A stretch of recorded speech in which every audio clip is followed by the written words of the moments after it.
I would define homelessness as any family, individual that does not have a fixed nighttime permanent address that they can call their own.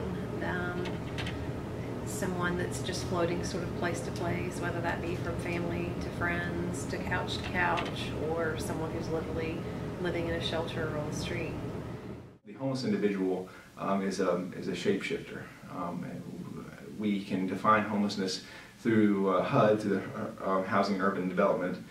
They would say that, and that's a federal program, they would say that homelessness, chronic homelessness is either having one continuous stretch of homelessness and having a diagnosable disability for a period of 1 year, or having 4 episodes of homelessness over the course of a 3-year period. Here at Knox Area Rescue Ministries, we recognize that homelessness comes in many ways, and we typically try to define that in one of 3 areas. You've got situational, episodic, and chronic homelessness. Chronic oftentimes being those that you see on the street, the most common face you would see, such as someone who's mentally ill or mentally challenged. You've got those that are situational, meaning they've just had a circumstance that has spiraled out of control, and that many times they just need a little helping hand for a short period of time, and this will just become a blip on their life radar. But then in between, you've got those that are just having these problems and they're never solidly on their feet, and they may fall back into for a short period of time, they may couch surf for a short period of time, and they are folks that have never really gotten a firm foundation under them in order to maintain any kind of stability.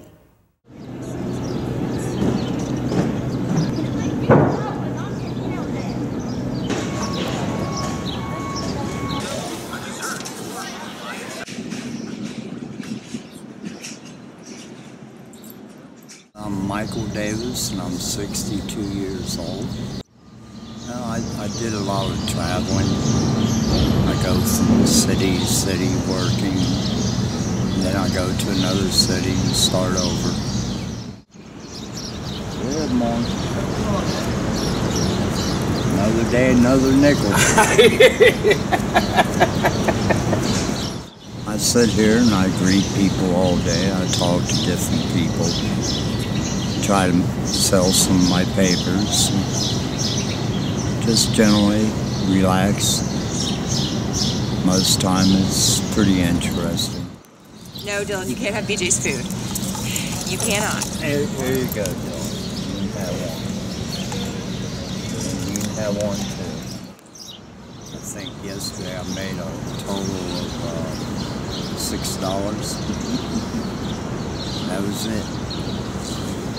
And it cost me $1 for my coffee, which I lucked out, and $2 for bus fare. So I had a profit of $2, but after I paid for papers, that brought it down to $1.50. And that's sitting here from 7 till 3. Morning, ma'am. I brought my guard dog today. I like it. Camping out, you got to find a place where you can go, and nobody's going to mug you or steal all your stuff. And, you got to be real careful. BJ.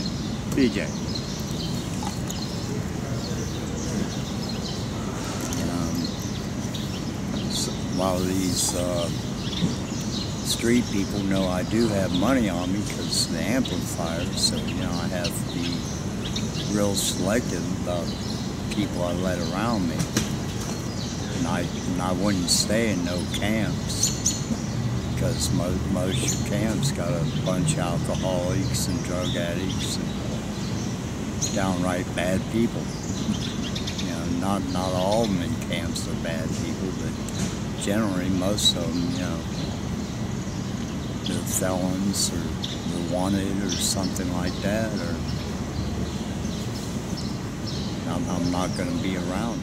There's several things that we as a community, not just CARM, but we as a community can do to combat this problem. Number one is prevention on the front end.